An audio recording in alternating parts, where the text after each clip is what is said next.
the most important thing is to have a routine, consistency, not obsession. Good. Don't be like Cristiano, because Cristiano is crazy. Okay, but 20%, 25%, it's too much. Even my friends say that I'm sick to live that life. For me, it's not a big deal. I do it in a comfortable way, in a happy way. For me, is not sacrifice. You say, yeah, sometimes you don't want to go to the gym. Of course, no. But I go because I have a compromise with myself. But I'm not go happy every day. You think I'm wake up off the bed every day happy, or with my wife or with my kids? Sometimes I'm not, but it's part of our time. We are both the same. We feel this every time. Make effort in your health.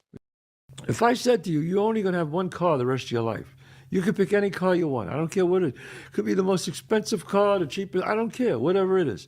But that's the only car you're ever going to have. That's it. I'm never going to give you a different car. You're only allowed one car your whole life. You want to bet you would take care of that car? Want to bet you would put the best gas there? You want to bet you would change the oil all the time? You would get it tuned up?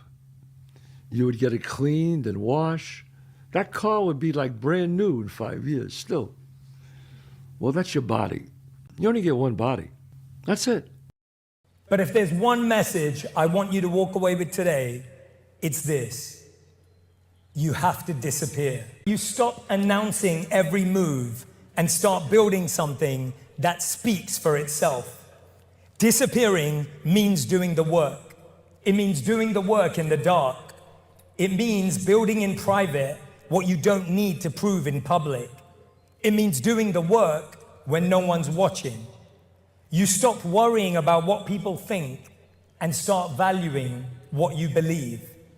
Because a life that looks good or sounds good is nothing compared to a life that feels good. People only root for others at 2 times. First, when they're at the beginning of the race. Second, when they finish. Neither is when you need it. So, you have to master the middle. The boring, exhausting, soul-crushing middle. That's where the winning happens, on your own. People will only cheer for you as long as you can't beat them at the game they value most. Friendly reminder that every person who doubts you is right until they aren't. No good story happens from things going right. My granddad always said this. The greatest gifts in life are not in the plans, they're in the detours. There is no way I could plan my way to being on the stage. I have failed a lot more and a lot longer than I have succeeded. I didn't originally get the role in Top Gun that I auditioned for, and it's worked out better than I could have ever even imagined. So if you want your life to be a great story, like a great movie, if you want it filled with adventure, comedy, romance, action, thrills, when you go out there and things inevitably don't go according to plan, just remember, that's when your movie's plot is just getting interesting. That's when your protagonist is being tested. That's when the writers are working overtime to give the audience some nail-biting drama. Enjoy things not going according to plan. If you knew the ending, it wouldn't be worth the watch.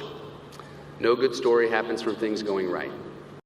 Has there been anything along your journey that you've kind of regretted? And then how do you deal with regret? I mean, individual choices and mistakes, yeah, but ultimately you learn from those. So, like, no. Because, like, even the regrets, the bad things or the stupid things, you learn not to do bad things or stupid things. You know, all those things are beneficial in some way if you can get through them. You know, if you, like, did something that resulted in someone's death or something horrible like that, yeah, it'd be a terrible regret.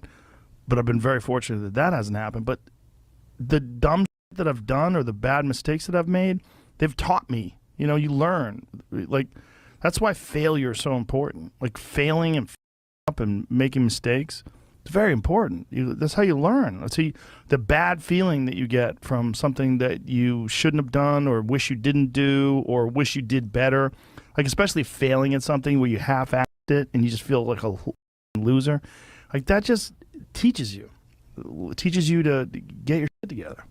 Well, you have such a good ability to learn from those things. Some people, I think, kind of it's just like it gets repetitive for some people. That's dangerous. Yeah, it's dangerous to dwell on past mistakes because people sort of define themselves by the worst moments that they've ever had. And if that's the case, like some people are stuck in high school. You know, they're stuck in failures that they had like when they were first getting jobs, and they always think that they're a loser, and they don't like the feeling of failure, so they keep low expectations so that they never have to feel that. You got to get through it. You got to get through bad feelings. You got to get through failure. It's very important, and you get through it by just picking yourself back up and moving forward and going. But it's hard for a lot of people because that sting, they never get over it, the feeling of failure. And they don't have a good support system, like good friends. Like having a good community of friends